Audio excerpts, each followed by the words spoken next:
The rain in Hong Kong has a way of washing away the surface glitter, leaving behind only the raw, concrete truth of the city. On the night of March 14th, 1972, the air hanging over the Kowloon district wasn't just damp. It was heavy, with a tense electrical energy that you could practically feel on your skin. If you walked down Boundary Street at 8 p.m., everything looked normal on the surface. You'd see the usual neon signs blurring through the mist, the smell of roasted duck and diesel exhaust, and the distant, rhythmic clatter of mahjong tiles echoing from upper-floor apartments. But if you knew where to look, specifically if you noticed the quiet stream of men slipping down a narrow alleyway behind the One Tai Sin textile warehouse, you would find the entrance to a completely different world. There were no bright marquees here, no posters taped to telephone poles advertising the main event. In the underground fighting circuits of Hong Kong, advertising was a quick way to get a police raid or a triad shakeup. Instead, the entry was guarded by a single rusted iron door that looked like it hadn't been opened legally in 3 decades. Beside it stood a massive, silent man holding a clipboard, checking off names handwritten in faded blue ink. This door was a portal. Once you stepped through it, the laws of the British colonial government ceased to exist. Inside, the only laws that mattered were gravity, momentum, and the threshold of human pain.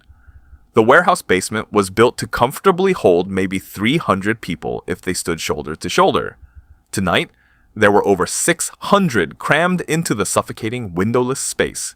They were packed onto makeshift wooden bleachers that groaned under the collective weight, while others stood 4 deep around the perimeter, their shoulders pressed against the weeping concrete walls. The air was a thick, stagnant soup of cheap tobacco smoke, spilled herbal wine, and the unmistakable sharp tang of human sweat. Hanging directly over the center of the room was a single low-wattage light bulb suspended by a frayed black wire. It swayed gently in the draft, casting long, erratic shadows that danced across the crowd like ghosts. In the middle of this chaotic sea of humanity sat the altar, a standard 20-foot boxing ring. But it didn't look like the rings you saw on television. The ropes were wrapped in fraying canvas tape that had turned a sickly gray from years of grease, and the floor mat was a mosaic of dark, permanent stains, monuments to the broken noses and shattered ribs of 100 forgotten brawlers. To understand why people had paid 3 times the usual admission price to sweat and suffocate in this basement, you had to understand the man standing near the corner ring post. Raymond Kwan was 52 years old, but his eyes looked 90. As a former translator for the British Army, Raymond knew how to read people, and, as the premier promoter of Kowloon's underground circuit for over a decade, he knew how to read a fight. He had seen it all. He had seen men carried out with compound fractures. He had seen careers ended by a single misplaced liver shot, and he had even seen a man die on the canvas from a ruptured brain aneurysm. Nothing shook Raymond Kwan. But tonight, Raymond's fingers were trembling slightly as he lit his 4th cigarette in 15 minutes. He didn't care about the massive pile of cash sitting in his iron lockbox. He cared about survival. He had put together a matchup that violated every rule of traditional matchmaking, a fight that felt less like a sporting event and more like a collision between 2 different laws of physics. The crowd wasn't here for the undercard fights, though those were brutal enough. Yeah, they were here for the final name on the chalkboard. In the blue corner was a man who, at that exact moment, was the most recognizable face in Hong Kong. Bruce Lee was 31 years old, stood 5 feet 7 inches tall, and tipped the scales at a lean, hyper-efficient 135 pounds. Just 4 months prior, his film The Big Boss had completely shattered every box office record in the colony's history. He was a cultural phenomenon, a lightning bolt of cinematic energy. But the underground crowd didn't care about his movie contracts. They cared about what he had done in this very room 6 weeks earlier. Bruce had accepted a challenge from a 240-pound street brawler from the shipyards. The fight had lasted exactly 11 seconds. Bruce had bypassed the man's guard with a movement so fast the human eye couldn't track it, landing a side kick that lifted the giant clean off his feet. He was a master of his own creation, Jeet Kune Do, the way of the intercepting fist. His philosophy was built entirely around speed, economy of motion, and the elimination of traditional, rigid stances. He believed a fighter should be like water, formless, adaptable, and impossible to pin down. But tonight, water was going to run directly into a mountain. Standing across from Bruce, metaphorically speaking, was Milan Jo. She was the reason Raymond Kwan was sweating through his linen shirt. Milan Jo was 34 years old, stood 5 feet 4 inches, and weighed a staggering dense 280 pounds. She didn't have movie deals, and she didn't do photo shoots. She was a ghost from Harbin, a northern Chinese transplant who had carved out a terrifying reputation in the dark spaces of the city. For 4 years, she had fought exclusively against men because no woman in Hong Kong would dare share an enclosed space with her. Her record was a flawless 31 victories, 27 by devastating knockout, and 0 defeats. The contrast between the two was almost comical on paper, the kind of freak show match you'd expect from a low-rent carnival. But anyone who had actually seen Milan Jo fight knew there was nothing funny about her. She didn't move like a typical heavyweight. She didn't lumber or gas out after 2 minutes.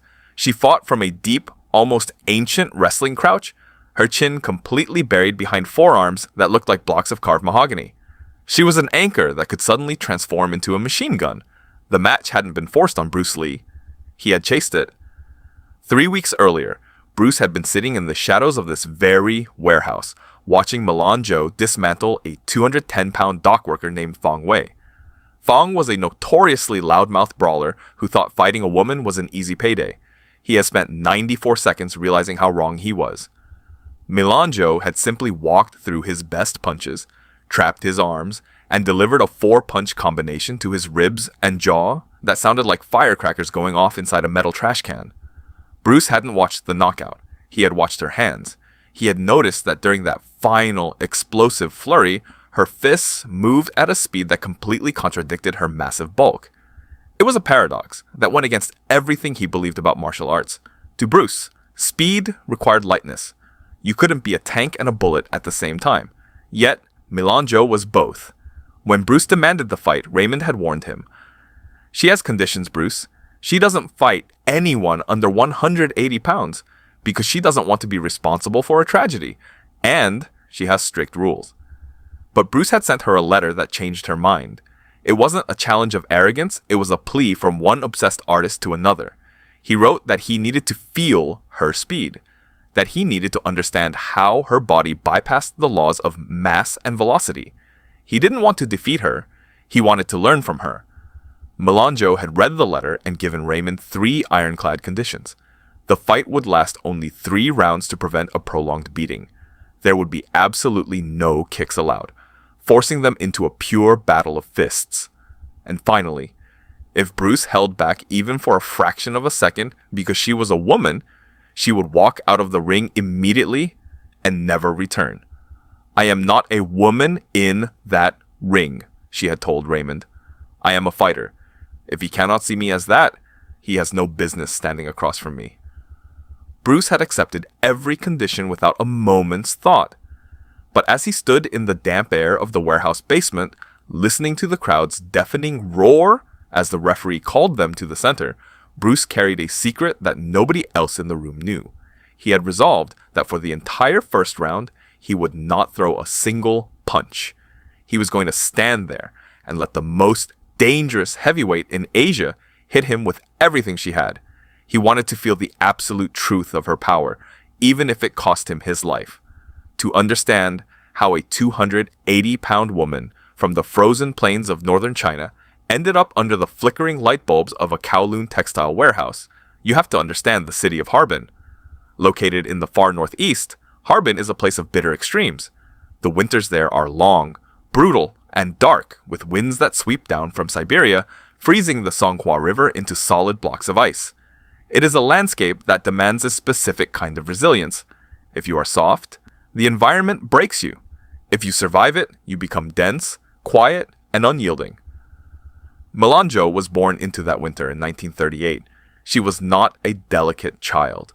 By the time she was 14, she already possessed the shoulders and frame of a grown man, a genetic inheritance from a lineage of northern farmers who had spent generations tilling hardened earth. In a society that valued demure, diminutive women, her physical presence was an anomaly, an uncomfortable disruption. But Milan did not hide her size. She looked for a place where it belonged. She found that place on the canvas wrestling mats of the provincial athletic programs. Shuaijiao, traditional Chinese wrestling, is a brutal, fast-paced discipline. It is not about theatrics. It is about leverage, balance, and the sudden, violent redirection of an opponent's momentum.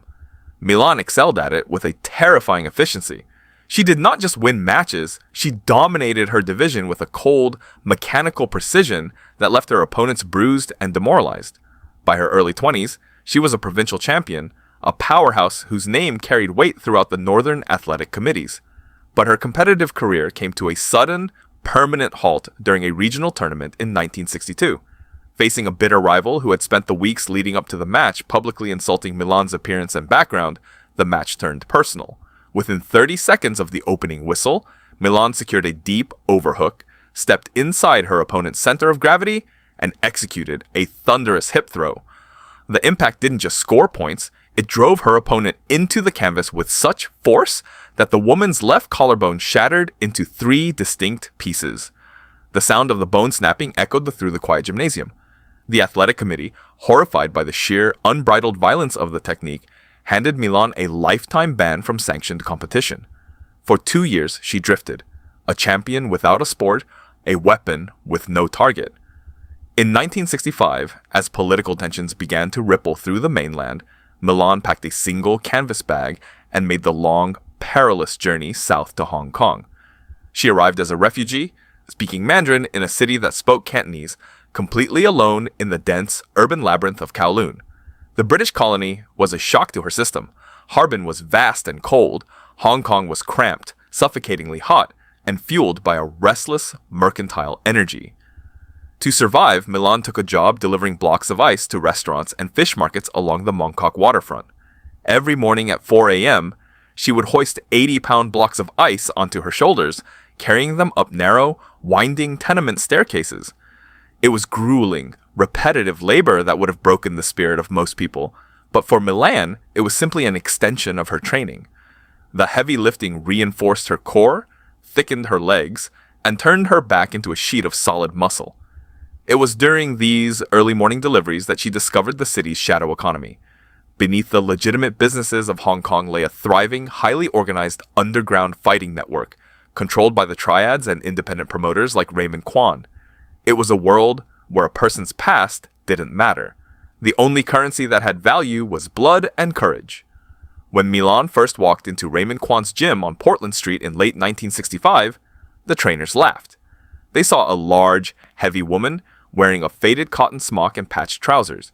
They assumed she was looking for work cleaning the floors or washing the sweat-soaked hand wraps. Raymond, however, didn't laugh. He looked at her eyes, flat, steady, completely devoid of fear, and he looked at her hands, which were wider and thicker than those of his top-ranked middleweights. "You want to fight?" Raymond had asked, chewing on a matchstick. "I want to earn," Milan replied in her heavy, northern-accented Mandarin. Raymond arranged a closed-door sparring session with a young, aggressive street fighter who was looking to make a name for himself. The session lasted less than a minute. The young man moved in, throwing a flashy sequence of Wing Chun chain punches. Milan didn't move backward. She didn't even raise her hands to block. She simply waited until he entered her space, stepped inside his rhythm, and hit him with a short, compact left hook to the liver. The man dropped to his knees, vomiting bile onto the floorboards, unable to draw breath for nearly 2 minutes. From that day forward, Milan Jo became the underground circuit's best-kept, most terrifying secret. Because she was a woman, Raymond couldn't put her on standard fight cards. Instead, she became a special attraction, a high-stakes gamble for the high rollers who frequented the smoke-filled basements of Kowloon. For the first 2 years, Raymond matched her against unsuspecting foreign sailors, arrogant martial arts instructors who claimed they could defeat any opponent with mystical key techniques, and disgraced boxers looking for quick cash. Milan dismantled every single one of them. By 1968, the gimmick had worn off because nobody would willingly sign a contract to fight her.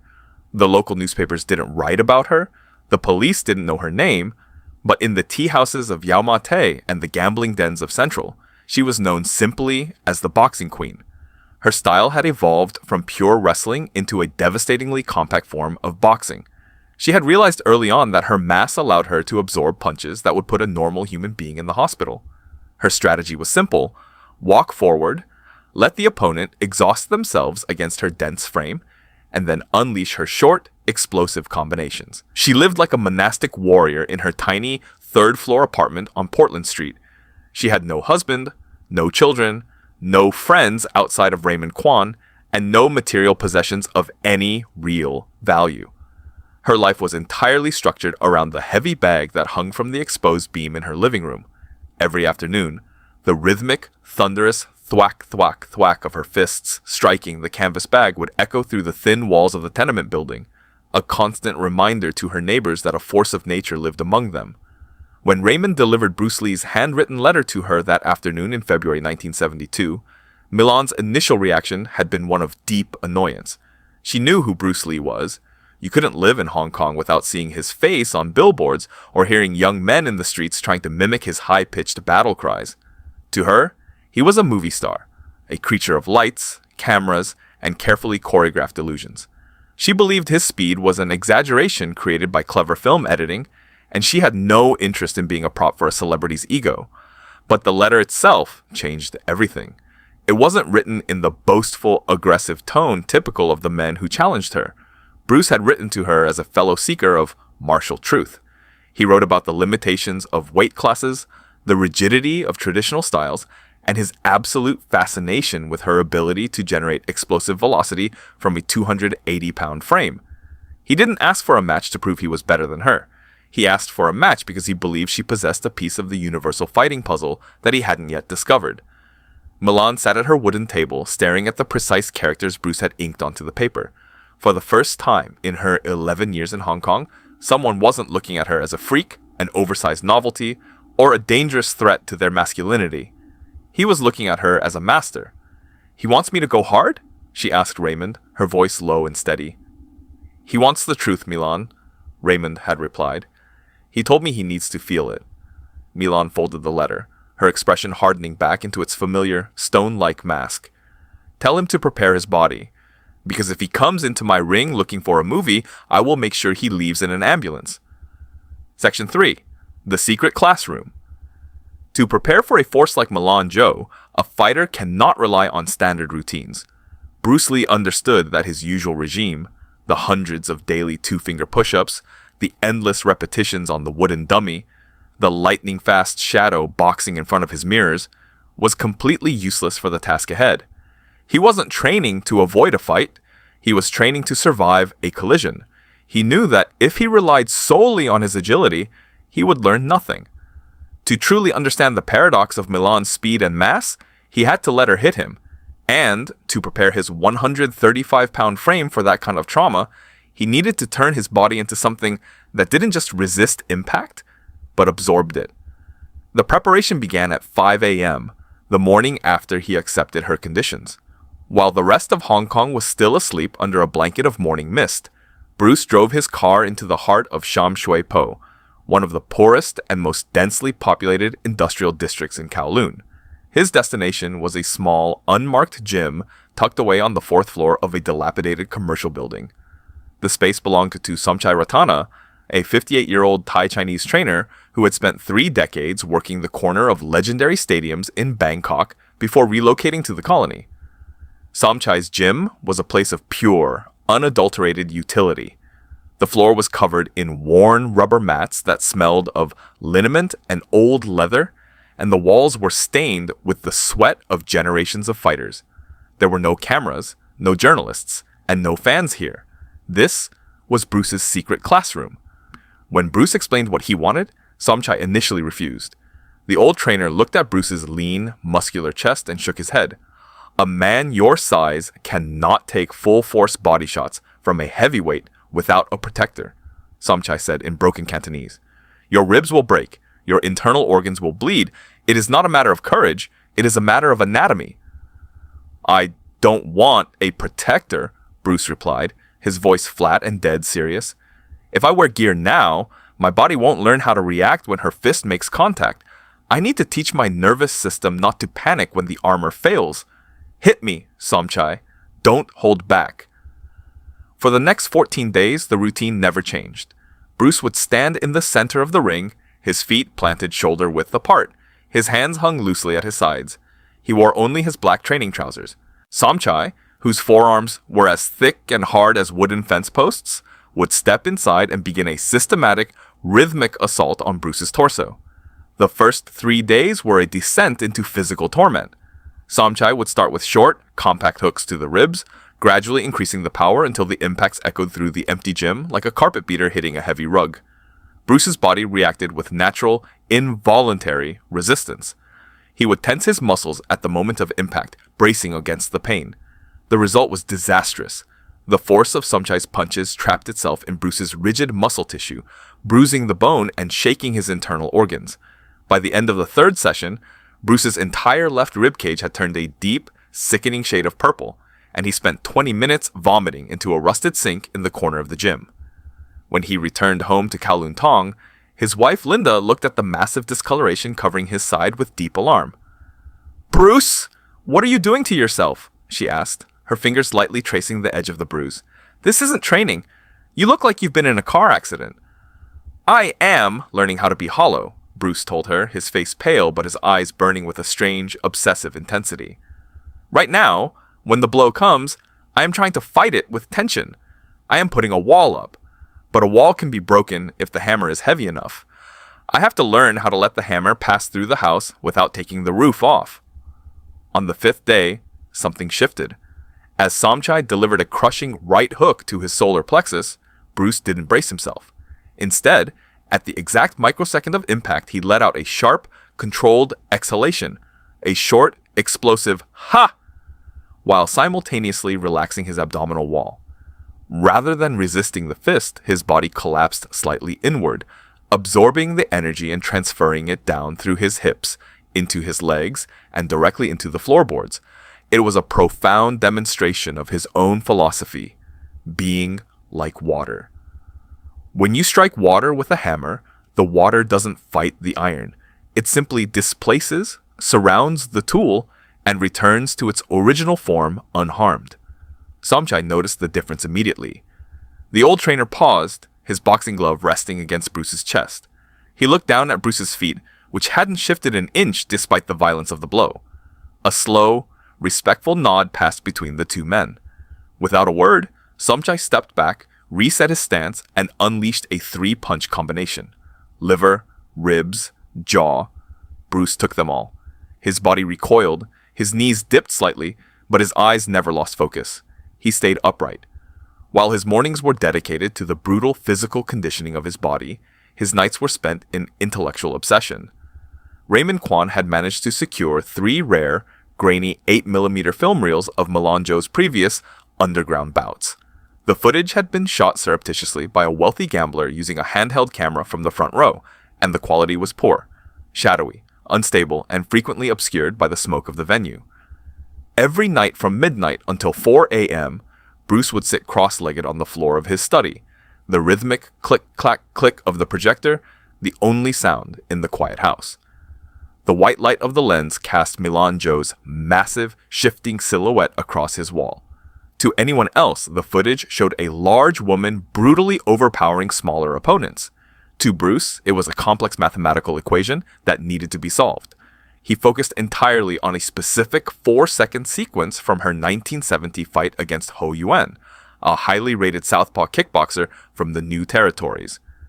In that brief window of time, as Ho Yuan attempted to circle away from her, Milan had closed the distance and unleashed a barrage of punches that defy standard boxing logic. Bruce watched the sequence 40 times in a single night, using his hand to manually turn the projector gear, advancing the film frame by frame.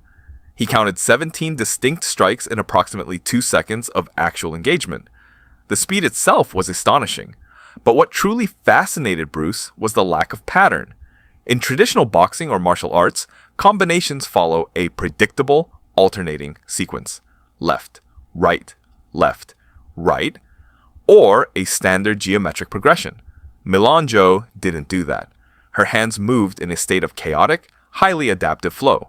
She would throw 3 left hooks in a row from different angles, follow with a short right uppercut, and then immediately fire another left jab before her opponent's body could even begin to reset from the first impact. Bruce pulled out a leather-bound notebook and began to map the sequence out using precise, handwritten diagrams. He drew lines indicating the trajectory of her knuckles, the shifting weight of her shoulders, and the way her feet remained anchored to the canvas like iron pilings while her upper body exploded into motion. At the bottom of a page covered in dense Chinese characters, he wrote a realization that would guide his entire approach to the fight. She does not plan her strikes in advance. She does not think, I will throw a jab, then a cross. She is entirely reactive. Her fists are like fingers reading braille across her opponent's guard. She feels where the space is empty, and her hands fill it automatically. To fight her is not to fight a boxer. It is to fight an instinct. On the final night of his preparation, just 48 hours before the scheduled match, Bruce called his close friend and senior student, Dan Inosanto, who had flown into Hong Kong from Los Angeles to assist him. They stood in the small backyard of Bruce's Kowloon Tong home under the dim light of the garden lanterns. Dan, Bruce said, handing him a pair of leather focus mitts. I want you to circle me. Don't hit me. Just throw the mitts as fast as you can at my head, but stop an inch short. I want you to vary the rhythm completely. No patterns. With your eyes open or closed, Bruce? Inosanto asked. Closed, Bruce said, dropping his chin and letting his arms hang loose. If I rely on my eyes, I am relying on the speed of light reflecting off her gloves. Against her hands, that is too slow. I need to feel the air move. For 2 hours, Inosanto circled his teacher, throwing sudden, unpredictable strikes from the darkness. At first, the mitts would cut through the air, stopping just millimeters from Bruce's ears or forehead, his body remaining still. But as the midnight hour passed, Bruce's head began to slip the punches before Inosanto's hands could even reach their destination. He wasn't seeing the attack. He was sensing the subtle displacement of air pressure, the faint vibration of footwork on the stone tiles, the tiny, animal heat of an impending strike.